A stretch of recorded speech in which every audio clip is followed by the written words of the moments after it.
करतो। आज डॉक्टर बाबासाहेब आंबेडकरांची जयंती आहे। बाबासाहेब एका महान जाती जन्मले होते, पण शाळेत त्याला बाहेर बसवले जात होते। शाळेतील मुलं त्याचे आंदोलन शिवत सुद्धा नव्हते। डॉक्टर बाबासाहेब आंबेडकरांनी एका भावाच्या तुल्यावर करून का असा त्यास करून एक नाही दोन नाही तर 29 पदव्या मिळवल्या होत्या। डॉक्टर बाबासाहेब आंबेडकर म्हणत होते, शिका, संघटित व्हा आणि संघर्ष करा। आम्ही शिकत आहोत, संघटित मात्र अजून काय झालेलं नाही, संघर्ष काय ठोकलं करणार। डॉक्टर बाबासाहेब आंबेडकर म्हणत होते, शिका, मोठे व्हा, साहेब व्हा। साहेब होता आले नाही तर साहेबांचे बाप व्हा, साहेब होता आले नाही तर साहेबांचे बाप व्हा। मी गरीब होतो पण पैशासाठी गरीब लगन नाही। म्हणतर म्हणतात ना, कोई जीत कर चला गया, अरे कोई चिल्ला कर चला गया, अरे कोई जीत कर चला गया, कोई चिल्ला कर चला गया। अरे राम जी का बेटा स्कूल के बाहर हो गया और कोई हिंदुस्तान की तकदीर लिख कर चला गया, और कोई हिंदुस्तान की तकदीर लिख कर चला गया। हवा वेगाने नव्हती, हवेपेक्षा त्यांचा वेग होता। हवा वेगाने नव्हती, हवेपेक्षा त्यांचा वेग होता। अन्याय विरुद्ध करण्याचा त्यांचा इरादा लेख होता। असा रामजी बाबांचा लेख भीमराव आंबेडकर नाकातिक नाही तर जगात होता, जगात होता, जगात होता। पुढे रमाबाई संगीत त्यांचे लग्न झाले।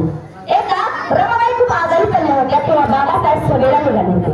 रमाबाईंनी विचारले, साहेब मी तर आजारी आहे, तुम्ही सभेला निघालात?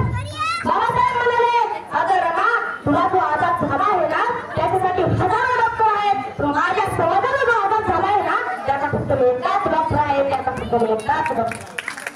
म्हणतात ना, गरिबांचा तो तलवार होऊन गेला, अन्यायाचा प्रहार होऊन गेला।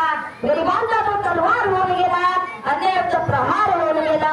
होता तर तो एक गरीबच, होता तर तो एक गरीबच, पण अख्ख्या जगाचा तो नूर होऊन गेला, अख्ख्या जगाचा तो नूर होऊन गेला। मित्रांनो, तुम्हाला डॉक्टर बाबासाहेब आंबेडकरांचा गुण माहिती आहे का? त्यांनी आयुष्यात वाचलेले एकदा पुस्तक ते कधीच विसरत नव्हते। त्यांनी वाचलेलं 10 वर्षापूर्वीचं पुस्तक घेऊन त्यांना विचारलं की 355 पानांचं दुसऱ्याकडे म्हटलं तुमचं वाक्य काय आहे, तर ते बरोबर सांगायचे। एवढी बुद्धिमत्ता होती, ती काय म्हणून आली का? नाही।